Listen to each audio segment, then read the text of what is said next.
예수 그리스도는 어제나 오늘이나 영원토록 동일하시다 하는 말씀이 있습니다. 한번 같이 할까요? 예수 그리스도는 어제나 오늘이나 영원토록 동일하시니라. 히브리서 13장 8절 말씀입니다. 예수 그리스도는 점점 더 나아지시는 분이 아닙니다. 부족한 데서 완전하게 되신 분이 아닙니다. 우리 주님 예수 그리스도는 원래부터 그리스도셨습니다. 영세 전부터 그리스도이셨고 지금도 여전히 그리스도이시며 앞으로도 영원히 그리스도로 역사하실 것입니다. 영세 전부터 계신 창조주 하나님이신 주님께서 성육신하여 십자가에서 죽임을 당하시고 사흘 만에 부활하신 예수 그리스도를 우리는 말씀을 통해서 만났습니다. 주님은 친히 삶과 죽음으로 그리스도이심을 증거로 남기셨고 우리는 그 말씀으로 살아계신 주님을 만났습니다. 우리가 말씀으로 만난 과거의 그리스도는 오늘 우리에게 살아계신 그리스도입니다. 그리고 우리는 미래에 다시 오실 그리스도를 오늘 지금 말씀을 통해서 만나려고 합니다. 이제부터는 성삼위 하나님의 언약하신 말씀으로 앞으로 나타날 예수 그리스도가 어떤 분인지를 알게 됩니다. 그가 바로 종말의 때에 재림주로 다시 오실 예수 그리스도십니다. 주님이 육신을 입고 오셔서 하신 사역은 말씀과 이적으로 가르치고 보여주신 하나님 나라의 일이었습니다. 공생이 3년 사역의 결정체가 십자가와 부활이었습니다. 이 모두는 우리를 구원하기 위한 하나님의 사역이셨고 결국에는 하나님의 언약을 성취해서 하나님께 영광 돌리는 사역이었습니다. 그래서 로마서 4장 25절에 예수는 우리의 범죄한 것 때문에 내줌이 되고 우리를 어렵다 하시기 위하여 살아나셨느니라. 우리를 위해서입니다. 우리의 구원을 위해서 주님은 자기 목숨을 내어놓았습니다. 우리를 어렵다 하기 위해서 사망의 근세를 깨뜨리고 다시 살아나셨습니다. 그 예수를 그리스도로 믿는 자마다 제사함 받고 하나님의 자녀가 되는 근세를 얻은 줄 믿습니다. 주님의 십자가와 부활을 통해서 예수가 그리스도이심을 증거한 누가복음서는 부활 후에 성천하기까지 40일간의 사역을 이렇게 기록했습니다. 누가복음 24장에 나와 있습니다. 내가 너희와 함께 있을 때에 너희에게 말한 바 곧 모세의 율법과 선지자의 글과 시편에 가리켜 기록된 모든 것이 이루어져야 하리라 한 말이 이것이니라. 예수님이 십자가에 못 박혀 죽으니까 제자들이 다 도망갔잖아요. 그런데 사흘째 되는 날 다시 살아났다고 그러고 제자들 중에 자기 동료 중에 누가 봤다 그러고 이게 막 예루살렘에 소문이 나니까 사람들이 특별히 제자들이 긴가민가 하면서도 믿을 수가 없었어요. 그래서 그 중에 누가와 글로바는 엠마로 내려가고 있었습니다. 이 엠마로 내려가는 두 제자에게 부활하신 주님이 나타나셔서 대화를 이야기를 합니다. 그 이야기한 내용이 뭐냐면은 예수님이 성경 가지고 예수님 때 성경은 뭐겠습니까? 모세의 율법과 선지자의 글과 시편입니다. 구약 성경을 가지고 나에 대해서 가르친 모든 것을 다 얘기해 줬다 그랬습니다. 그러고는 얘기해 준 정도가 아니고 그들의 마음을 열고 깨닫게 했다 그랬습니다. 그리고는 그리스도가 고난을 받고 제3일에 죽은 자 가운데 살아날 것과 그 이름으로 제사함을 받게 하는 회개가 예루살렘부터 시작해서 모든 족속에게 전파될 것이다. 너희는 여기에 증인이다. 이걸 사역했습니다. 예수님은 40일 동안 사역하시면서 성경 가지고 예수가 그리스도라는 것을 알게 하고 그 마음을 열어서 깨닫게 하는 것이었습니다. 예수님이 부활하셔서 40일 동안 하신 사역이 우리에게는 어떻게 나타났을까요? 전도자들을 통해서 복음을 들을 때 성령께서 우리의 마음을 열고 깨닫게 해서 영접하게 해준 겁니다. 이게 예수님이 부활하셔가지고 사역하신 것과 똑같은 사역입니다. 그리고는 지금 일어난 일과 앞으로 되어질 모든 일이 전부 다 이 복음 때문에, 이 복음을 위하여 일어난 일이고 너희가 그 정인으로 나가야 된다. 그걸 가르치는 사역을 했습니다.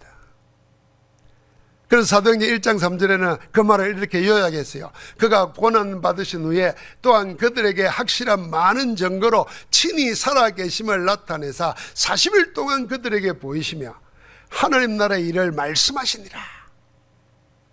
하나님 나라가 뭔지, 너희가 복음을 전할 때 나타날 하나님 나라의 일이 뭔지를 알려준 겁니다.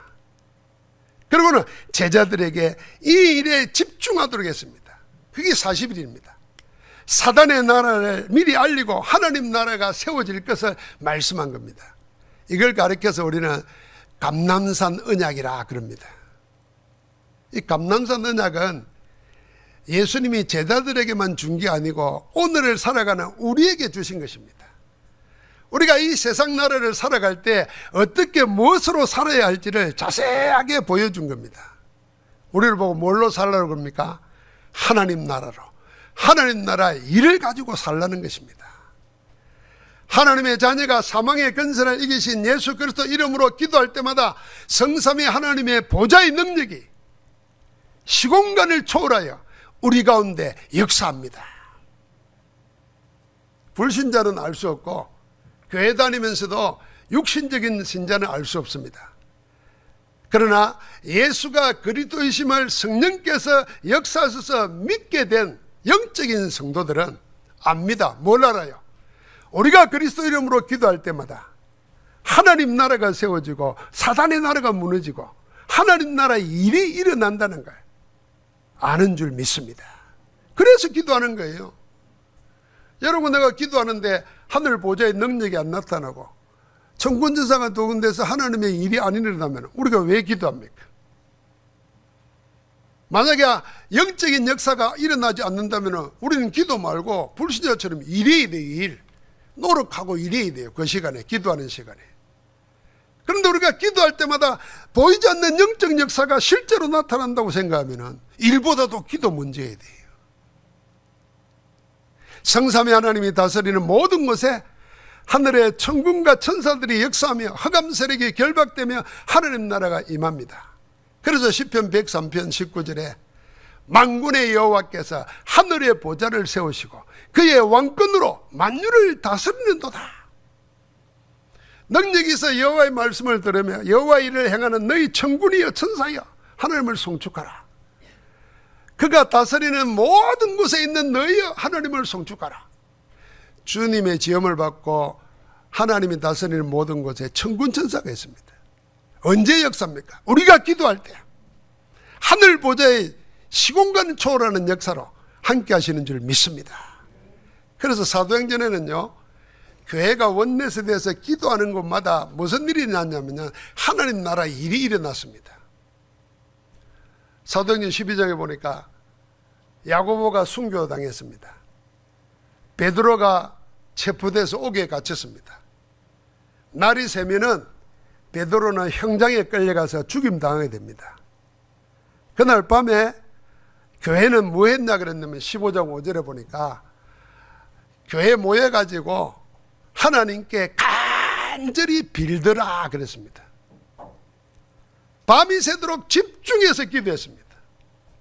그때 하나님은 기도하는, 우리는 기도만 하고 있는데 하나님은 뭐 하셨냐면 그 밤에 베드로가 갇혀있는 옥에 천사를 보냈습니다.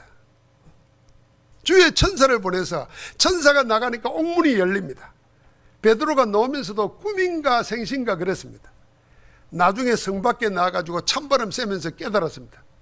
아, 하나님이 주의 사자를 보내서 나를 구원했구나. 그래서 찾아갑니다. 기도하는 곳으로, 교회로 찾아갑니다. 여러분, 교회가 기도할 때, 하나님의 자녀가 믿고 기도할 때 하나님은 보이지 않지만 실제로 역사하는 천군 천사로 모든 문들을 여시는 줄 믿습니다. 그래서 우리를 보고 주님이 다시 오실 때까지 주님의 언약하신 대로 이 세상 나라를 뭐로 살아라? 하나님 나라로 살아라. 하나님 나라의 일을 가지고 살아라. 그렇게 우리에게 말씀하고 있습니다. 사랑하는 성도 여러분, 구원받은 우리는, 영적 사실을 믿는 우리는 세상을 세상 것으로 살지 말아야 됩니다. 세상 나라로 살지 말아야 됩니다. 우리는 이 세상을 하나님으로 살고 하나님의 주신 것으로 살고 하나님의 일을 가지고 살기를 주의 이름으로 축원합니다. 이제 주님께서 부활 성천하시기 전 40일 사역을 마치시고 올려지실 때가 되었습니다. 그때 주님이 다시 한번 말씀하셨습니다. 예루살렘을 떠나지 말고 아버지의 약속하신 것을 기다리라. 그러면 너희는 몇 날이 못 되어 성령으로 세례를 받을 것이다. 오늘 1장 4절 5절에 그랬지 않습니까? 그런데 이 순간까지 제자들의 관심은 주님의 관심과는 다른 데 있었습니다.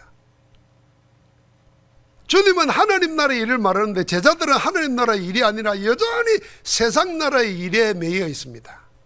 그래서 묻습니다.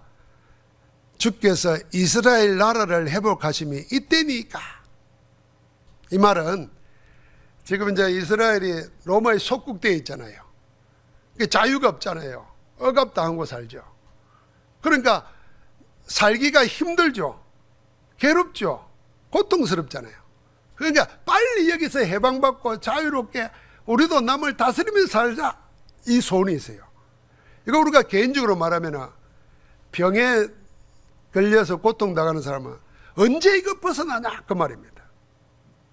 가난한 사람들은 언제 이 지긋지긋한 가난물 나고 나도 좀 돈 펑펑 쓰면서 한번 살아보냐, 언제 그러겠습니까? 이거 묻는 거예요.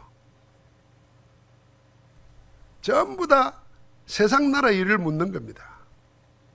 그때 주님이 단호하게 대답합니다. 때와 시기는 아버지께서 자기 권한에 두셨으니 너희가 알 바 아니요.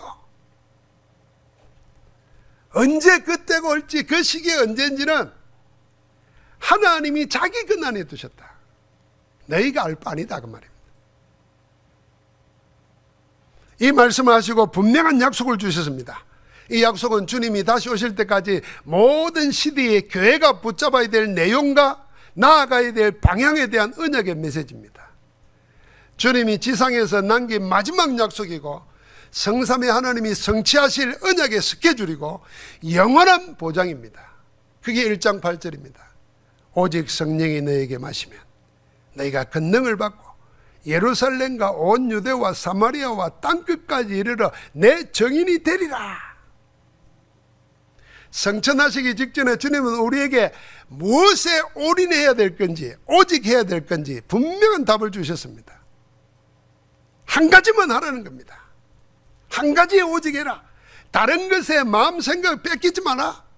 다른 것 때문에 이 한 가지 놓쳐서는 안 된다. 이 한 가지에 다른 모든 것 다 들어있다. 그게 오직 성령이 너희에게 임하시면 그 말입니다. 여러분, 성령으로 충만하게, 하나님의 성령으로 충만하게 하옵소서. 하나님 이 일에 하나님의 성령이 역사해 주옵소서. 오직 성령이 너희에게 임하시면. 이렇게 기도해 본 적이 있습니까? 이 기도가 이루어질 때까지 다른 것 구하지 않고 오직 성령이 내게 임하면, 그때 여러분과 내가 변화되는 거 느껴본 적이 있습니까? 체험한 적이 있습니까? 그러면요, 다른 거 다 내려놓으세요. 때와 시기 아버지 권한에 있습니다. 내가 언제 나아야 될지, 언제 내가 부자 될지, 언제 내 심령이 행복하게 될지 하나님의 때가 있어요. 분명히 있습니다. 분명히 다시 오십니다. 그런데 지금 나는 뭐 해야 되냐? 하나님이 원하는 걸 구해야 됩니다. 오직 성령이 너에게 마시며. 주님 다시 오실 때까지 우리는 무엇으로 어떻게 살면 됩니까? 수많은 문제와 어려움에 부딪힐 때 실망도 포기도 하지 말고 한 가지만 집중하면 됩니다. 핑계도 이유도 되지 말고 한 가지만 구하면 됩니다. 오직 성령. 여러분, 지금 우리의 문제에 누가 역사해야 해결이 되겠습니까? 우리는 그런 게 너무 많습니다. 심지어는 내 몸, 내 생각, 나를 사로잡고 있는 이 무력감, 뭘로 되겠어요? 아이고, 한번 힘내보자. 그거 가지고 될 것 같으면 이렇게 살지 않죠.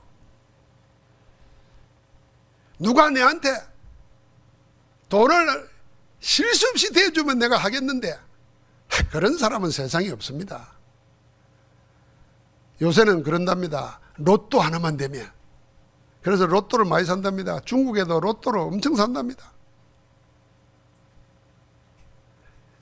그거보다 더 확실한가? 오직 성령이 너에게 마시면. 로또보다도요, 성령이 임하는 게 더 확실한 겁니다. 로또는 언제 올지 몰라요. 집 망할 때까지 안 올지도 몰라요. 그러나 성령은 주님이 분명히 약속하셨어요. 오직 성령이 너에게 마시면. 그래서 낙심하고 핑계대고 이유되는 나에게 하나님의 성령이 역사하게 하옵소서. 성령이여 나에게 없소서. 하나님의 영으로 충만케 하옵소서. 영감의 갑주를 주옵소서. 그 기도만, 그 은혜로 살기를 주의 이름으로 축원합니다. 하나님은 언약하신 대로 인생의 근본 문제, 영적 문제, 사단과 죄와 사망의 3저주를 해결하시기 위해서 하나님은 예수님을 그리스도로 보내주셨습니다. 주님은 죄인을 구원하기 위하여 육신을 입고 우리 가운데 오셨습니다.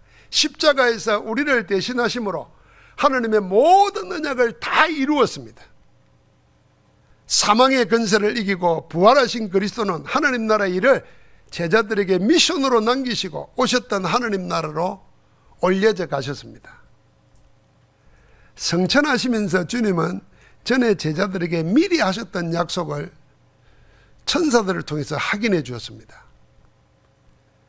주님께서 다락방에 모여서 제자들에게 집중 메시지를 한 적이 있습니다. 그게 요한복음 14장, 15장, 16장의 메시지고 17장에는 대표 기도를 했습니다. 제자를 위하여, 교회를 위하여, 앞으로 일어날 인류의 일을 위해서 대제사장적 기도를 했습니다. 그런데 그 다락방에서 하는 집중 메시지 첫 번째가 뭐였냐면은 내가 너희를 위하여 거처를 예비하러 가노니, 가서 너희를 위하여 거처를 예비하면, 있을 곳을 예비하면 내가 다시 와서 너희를 내게로 영접하여 나 있는 곳에 너희도 있게 하리라 그랬습니다.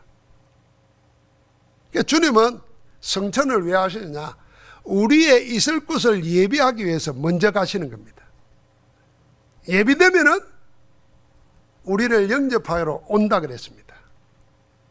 그리고 오늘 주님이 성천에서 올라가는데 제자들이 하늘을 자세히 쳐다보고 있습니다. 얼마나 놀랬겠습니까?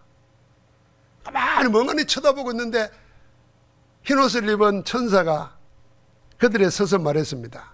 그게 1장 11절입니다. 갈릴리 사람들아, 어찌해서 서서 하늘을 쳐다보느냐? 너희 가운데서 하늘로 올려지신 이 예수 그랬습니다. 너희가 본 그 예수는 하늘로 본 그대로 오시리라. 천사를 통해서 다시 오실 것을 확증해 주었습니다. 여러분, 이 천사들은 갈릴리 사람들아 왜 하늘을 쳐다보느냐, 이 말에는 뭐가 담겨 있습니까? 주님은 다시 오실 것인데 너희는 다시 오실 때까지 뭐에 집중해야 될 건지를 생각하라, 그 말입니다. 마지막 주신 언약, 하나님 나라의 일, 정인으로 나아가라는 겁니다.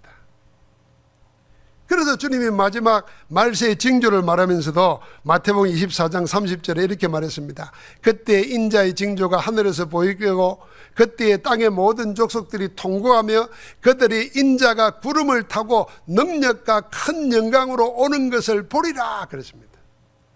주는 반드시 다시 오십니다. 그래서 우리는 신랑 되신 예수 그리스도를 기다리는 신부와 같은 자세가 교회의 자세입니다. 근데 주님이 언제 다시 옵니까? 우리는 어떻게 뭘 하고 있어야 다시 오실 주님을 맞이할 수 있습니까? 제일 궁금한 거는 언제거든요. 항상 언제 오느냐, 어디 오느냐거든요. 그래서 주님이 마태복음 24장 42절에 보니까 그러므로 깨어있으라. 어느 날에 너희 주가 임할는지 너희가 알지 못함이라 그랬습니다. 우리가 모른다 그랬습니다. 그래서 깨어있으라는 겁니다. 마태복음 25장 13절에는 그런즉 깨어있으라. 너희는 그날과 그때가를 알지 못하느니라. 마가복음 13장에는 예수님이 이렇게 말했습니다. 그러나 그날과 그때는 아무도 모르나니 하늘에 있는 천사들도 모르고 아들도 모르고 아버지만 아시느니라. 주의하라. 깨어있으라. 그때가 언제인지 알지 못함이라. 여러분, 주님이 언제 다시 오느냐는 아무도 모릅니다. 알 수가 없습니다. 아들이신 예수님도 모른다 그랬습니다. 예수님이 하나님으로서는 압니다. 그러나 권한으로서는 아버지의 권한에 두었기 때문에 모른다고 하신 겁니다. 그래서 우리를 보고 항상 주님이 지금 오실 것처럼 깨어 있으라는 겁니다. 오늘 밤에 오실 것처럼, 오늘 지금 오실 것처럼 깨어 있으라는 겁니다. 그게 성전에서 기도의 불을 밝히는 것이고, 그게 언약 안에서 믿음으로 깨어 있는 것입니다. 그러나 그날과 그때는 모르지만은 언제 올쯤 하는 징조는 있다고 그랬습니다.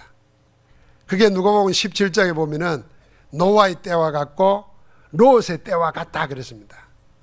노아의 때와 롯의 때 사람들이 어땠습니까? 홍수로 세상이 심판받아 죽는다 그러는데도 노아가 방주에 들어가던 날까지 사람들이 뭐했냐? 성경이 그랬습니다. 먹고 마시고 장가들고 시집가더니. 이건 이제 사람이 살기 위해서 하는 일, 그겁니다. 먹고 마시고 시집가고 장가가고. 롯의 때는 어떻게 했습니까? 사람들이 먹고 마시고 사고 팔고 심고 집을 짓더니. 그러니까 우리가 하는 경제활동 다 하고 살았다는 거예요. 인자가 나타나늘도 그 일하리라 그랬습니다. 자, 이게 징조입니다. 근데 왜 이게 문제입니까? 육신적인 거 삶을 살기 위해서 심어야 되고 거두어야 되고 집을 지어야 되고 또 자손을 퍼뜨리기 위해서 시집가고 장가가고 왜 이게 문제입니까? 문제가 뭐냐?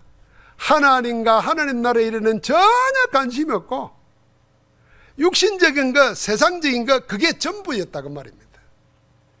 그러니까 하나님의 말씀과 하나님의 계획은 나는 상관없고 그냥 먹고 마시고 사고 팔고 시집가고 장가가고 요게 전부였다는 겁니다.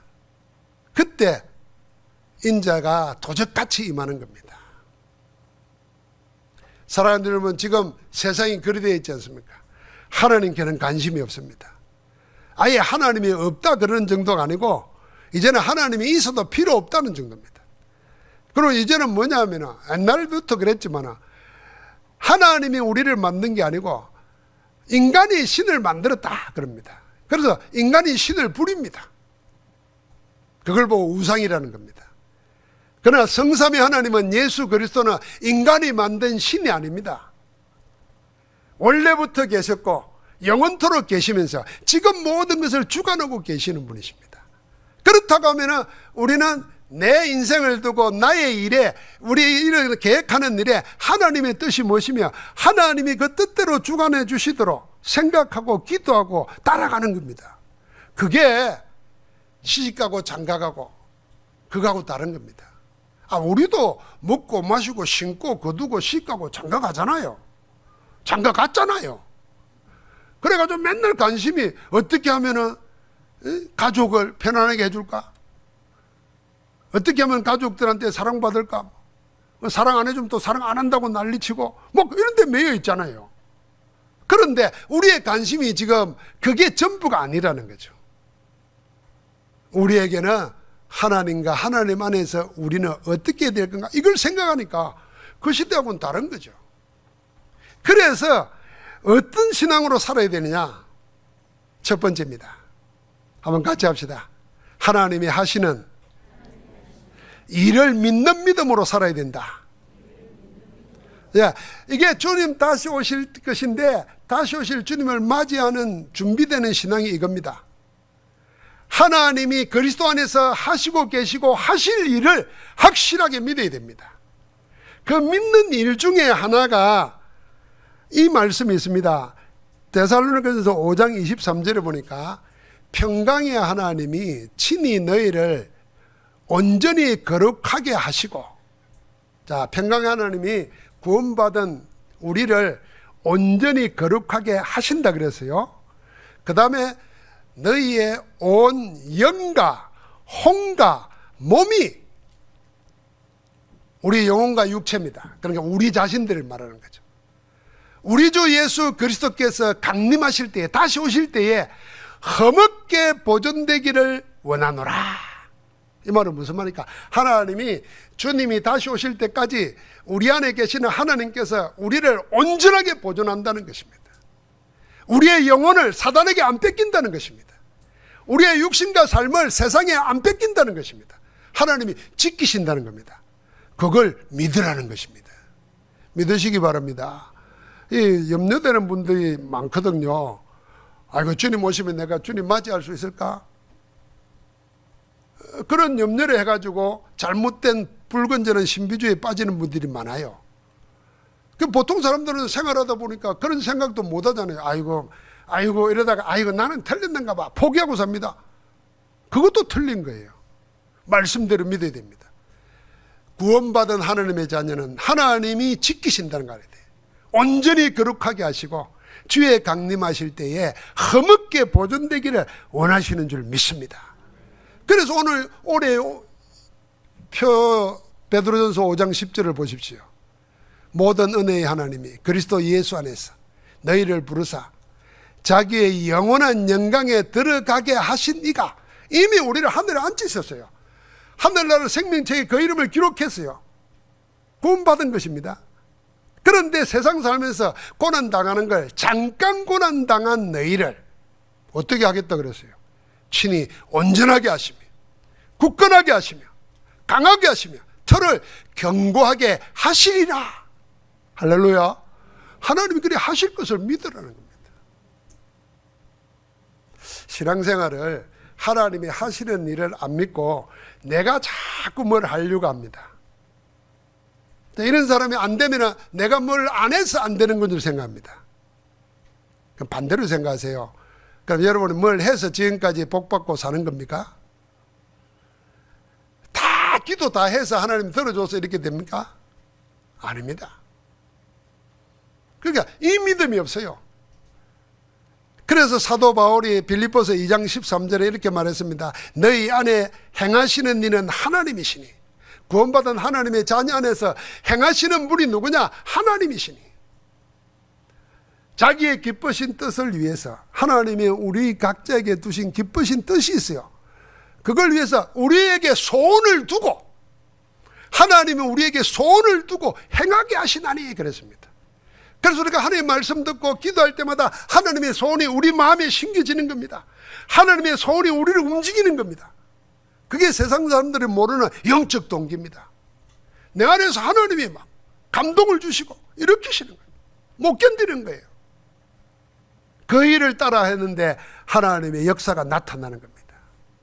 자, 그걸 믿는 신앙으로 담대히 나아가야 됩니다. 아무것도 염려하지 말고 내 안에서 행하고 계시는 하나님의 역사로 온전하게 될 것을 확실히 믿고 믿음으로 나아가는 신앙 갖기를 주의 이름으로 축복합니다. 두 번째는 뭐냐 하면은 주님 오실 때까지 복음의 증인으로 사는 겁니다. 그게 하나님의 마지막 스케줄을 말씀으로 예언해 놓았지 않습니까? 마태복음 24장 14절입니다. 이 천국 복음이 모든 민족에게 증언되기 위하여 온 세상에 전파되리니 그제야 끝이 오리라. 주님 언제 오느냐? 이 복음이 온 세상에 전파되어야 된다는 겁니다. 이 말은 모든 사람이 다 예수 믿어야 된다, 그 말이 아닙니다. 모든 사람이, 복음 듣지 못한 사람이 없어야 된다는 겁니다. 그래서 우리는 때를 얻든지 못 얻든지 복음 전하는 겁니다. 지금 얼마나 좋습니까? 비대면으로, 유튜브로 얼마든지 전할 수 있습니다. 지금 여러분과 내가 콜롬비아 선교하는데 그 여자 목사님 얼굴도 모르잖아요, 우리가. 그래도 하잖아요. 우리가 기도할 때 우리가 후원하는 헌금 가지고 그분은 사역하면서 교회를 막 개척하고 만듭니다. 그래서 모든 족속이 듣도록 해야 돼요. 다 들어야 주님 오신다 그랬어요. 그러니까 주님을 기다리면서 사는 신앙은 뭐냐면 복음 전도자로 사는 겁니다. 복음 전도자로 어떻게 삽니까? 한번 같이 합시다. 입 열고 살아야 된다. 입 닫고 살면 안 돼요. 입 닫고 살면은. 이 경상도 사람들은요, 이 아주 별로 좋지 않는 경관망대가 하나 있어요. 그게 뭐냐면 입이 무거워야 된다는 거예요. 입 무겁다는 얘기는 남이 흉보고 남 많이 하고 이런 거 무거우란 말이지, 복음 전하는데 입 무거우란 말이 아니에요. 입을 열어야 돼요. 입을 열어야 된다니까. 예수가 그리스도라는 걸 말해줘야 된다니까. 여러분 그런 체험 안 해봤습니까? 나는 그냥 지나가면서 한 말인데 그 사람은 그 말 듣고 깜짝 놀래가지고 그게 뭐냐고 묻는다니까. 어떤 때는 전도지 않나 테이프 하나 전해줬는데 아무 반응이 없길래 안 듣는 줄 알았어요. 1년 지나고 난 다음에 그 사람이 그 말씀 듣고 예수 영접했다는 거예요. 그걸 친구들에게 돌리고 있더라니까. 입을 열어야 됩니다. 전도자로 사는 길입니다. 우리의 입을 열어서 주를 노래하는 겁니다. 사랑하는 성도 여러분, 주님은 반드시 다시 오십니다. 다시 오실 때 주님을 맞이할 준비 중에 준비는 믿음 가지고 복음 전도자로서는 그 속에서 하나님의 응답의 역사는 계속될 줄 믿습니다. 하나님 감사합니다. 우리를 죄와 저주와 사단과 지옥에서 건져내어 망하지 아니하고 영생하는 하느님 나라 백성 되게 하심을 감사합니다. 주님께서 모든 족속에게 이 복음이 전거되기 위해서 온 세상에 전파될 것인데 그제야 내가 온다 말씀하셨사오니 주님의 오심을 고대하는 자마다 믿음을 가지고 그리스도의 복음의 정인으로 나아가서 승리하는 정인들 되게 하옵소서. 우리 안에서 그 일을 행하고 계시는 예수 그리스도 안에서 담대하게 거침없이 승리케 하옵소서. 예수 그리스도 이름으로 기도합니다. 아멘.